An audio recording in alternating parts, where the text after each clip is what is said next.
আজকে হচ্ছে শুভ রাখি পূর্ণিমা। আমরা তো সবাই ভাই বোনদের হাতে রাখি বাঁধি, কিন্তু আমরা কি জানি এই রাখি বন্ধন উৎসবের পৌরাণিক কাহিনী? কেনই বা রাখি বন্ধন উৎসব পালন করা হয়? না জানলে এই ভিডিওটা কন্টিনিউ দেখুন।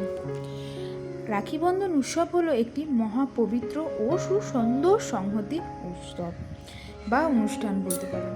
এই অনুষ্ঠানের দ্বারা ভাই বোনের মধ্যে ভালোবাসা ও স্নেহের বন্ধনকে শক্তিশালী ও পুনর্জীবিত করে তোলে।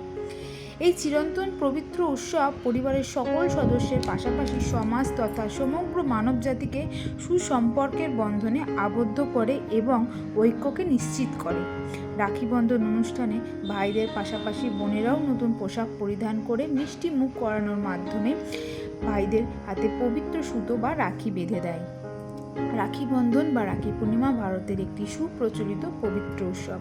প্রধানত এই দিনে ভাই বোনের সম্পর্ক আজীবন রক্ষা করার উদ্দেশ্যে বোনেরা বা দিদিরা তার ভাই বা দাদার হাত জন্য মঙ্গল কামনা করে থাকে। হিন্দু পঞ্জিকা মতে শ্রাবণ মাসের শুক্লপক্ষের পূর্ণিমা তিথিতে এই উৎসব পালন করা হয়ে থাকে। রাখি বন্ধন উৎসবটি ভারতবর্ষের সকল জাতি ও বর্ণের মানুষের মধ্যেই প্রচলিত। তবে আপনারা কি জানেন, হিন্দু, শিখ, জৈন, বৌদ্ধ ধর্মের মানুষদের মধ্যেও এ বেশি প্রচলিত হয়ে থাকে। তবে বর্তমান এদেশের পাশাপাশি বিদেশেও কিন্তু এই উৎসব পালন হয়। আমি রাখি বন্ধন উৎসবের পৌরাণিক কাহিনী কিছু খুঁজে পেয়েছি। তো রাখি বন্ধন উৎসব উৎপত্তি খুঁজতে গিয়ে মহাভারতের কাহিনী সম্পর্কেও জানতে পারি। তো সেটাই আজকে আপনাদেরকে বলি। মহাভারতে বর্ণিত এক যুদ্ধে কৃষ্ণের কবজিতে আঘাত লেগে রক্তপাত শুরু হলে পঞ্চপাণ্ডবের স্ত্রী দ্রৌপদী তার শাড়ির আঁচল ছিঁড়ে খানিকটা কৃষ্ণের হাতে বেঁধে দেয়। দ্রৌপদী তার আত্মীয় বোন না হলেও তিনি কিন্তু দ্রৌপদীকে নিজের বোনেরই মর্যাদা দিতেন এবং দ্রৌপদী ও কৃষ্ণকে নিজের ভাইয়ের মতনই মনে করতেন। পরবর্তীতে কৌরব পক্ষ কর্তৃক দ্রৌপদীর বস্ত্রহরণকালে যখন সে কৃষ্ণের নাম উচ্চারণ করছিল, তখন কৃষ্ণ সেই সুতো দিয়েই দ্রৌপদীর বস্ত্রহরণ রক্ষা করেছিল। এইভাবেই শুরু হয়েছিল সম্মান রক্ষা করে ভাই বোনের নতুন সম্পর্কের এক নতুন রূপ গড়ে তোলেন ভগবান শ্রীকৃষ্ণ। এইভাবে রাখি বন্ধনের প্রচলন হয়।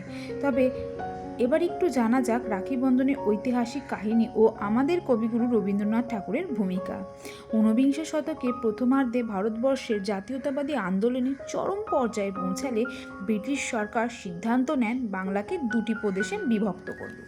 ফলত তৎকালীন সময় দেশে ধর্মীয় অসহিষ্ণুতা চরম আকার ধারণ করে। ব্রিটিশ সরকারের এই বিরূপ সিদ্ধান্ত বঙ্গভঙ্গ প্রতিরোধ করার জন্য রবীন্দ্রনাথ ঠাকুর তৎকালীন হিন্দু ও মুসলিম ভাই বোনেদের একতা হওয়ার আহ্বান করেছিলেন। 1905 সালের জুন মাসে লর্ড কার্জন বঙ্গভঙ্গ সিদ্ধান্ত নেওয়ার মাধ্যমে ওই বছরই আগস্ট মাসে বঙ্গভঙ্গের জন্য আইন পাস করায় এবং 1905 সালে 16 অক্টোবর কার্যকর হলে রবীন্দ্রনাথ ঠাকুর ঠিক করেন হিন্দু ও মুসলমানের মধ্যে ভ্রাতৃত্ববোধ জাগিয়ে তুলবে এবং ব্রিটিশের বঙ্গভঙ্গের বিরুদ্ধে প্রতিরোধ করার জন্য তাদেরকে একাগ্র করবে।